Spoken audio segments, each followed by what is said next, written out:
বিশ্বব্যাপী ইসলামের শান্তির সুমোহন বার্তা পৌঁছানোর লক্ষ্য নিয়ে ১২ লাখ কোরআন শরীফ বিতরণ করবে সৌদি আরব।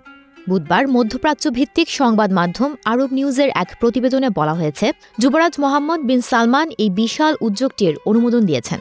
প্রতিবেদনে বলা হয়, বিশ্বের ৭৯টি ভাষায় অনুবাদকৃত কোরআন শরীফগুলো ইসলামিক ও সাংস্কৃতিক কেন্দ্রগুলোর পাশাপাশি সৌদি আরবের বিদেশি দূতাবাসগুলোতেও পাঠানো হবে।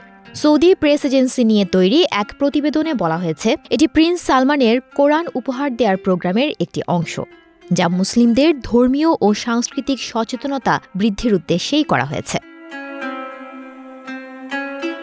এ বিষয়ে সৌদির ইসলাম বিষয়ক মন্ত্রী আব্দুল লতিফ আল আশেখ প্রিন্স সালমানের প্রতি কৃতজ্ঞতা জানিয়ে বলেছেন, প্রিন্স সালমান বিশ্বের সব মুসলিমদের প্রতি তার দায়িত্ব পালন অব্যাহত রেখেছেন।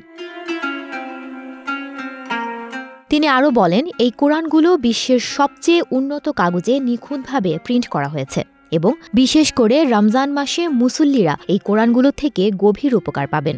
সৌদি কর্তৃপক্ষ জানিয়েছে, প্রথম দফায় কোরআন শরীফগুলো ৪৫টি দেশে পাঠানোর প্রক্রিয়া ইতোমধ্যেই সম্পন্ন হয়েছে। রমজান মাস আসার আগেই কোরআনগুলো বিতরণ করা হয়েছে এবং এর জন্য প্রয়োজনীয় সময় অনুযায়ী সংশ্লিষ্ট সবার সঙ্গে সমন্বয় করা হয়েছে।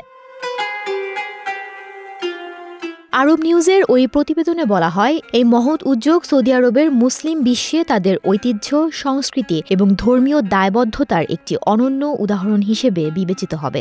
এর মাধ্যমে বিশ্বের মুসলিমরা একসঙ্গে ইসলামের শিক্ষায় আলোকিত হবেন এবং রমজানের পবিত্র মাসে তাদের পবিত্র জীবনে আরও গভীরতা যুক্ত হবে। সৌদি আরব সবসময়ই ইসলামের প্রচার ও বিস্তারে এক গুরুত্বপূর্ণ ভূমিকা পালন করে আসছে। এই উদ্যোগ সেই ধারাবাহিকতারই একটি প্রতিফলন। পবিত্র কোরআনের বাণী বিশ্বের প্রান্তরে প্রান্তরে ছড়িয়ে দিয়ে সৌদি আরব মুসলিম সম্প্রদায়ের মধ্যে এক বিশেষ স্থান অধিকার করে নিয়েছে। এই উদ্যোগটি শুধুমাত্র একটি ধর্মীয় কার্যক্রম নয়, বরং এটি বিশ্বজুড়ে শান্তি ও সম্প্রীতি প্রতিষ্ঠার এক গুরুত্বপূর্ণ পদক্ষেপ। সুমনা মুস্তাফা, প্রবাস খবর।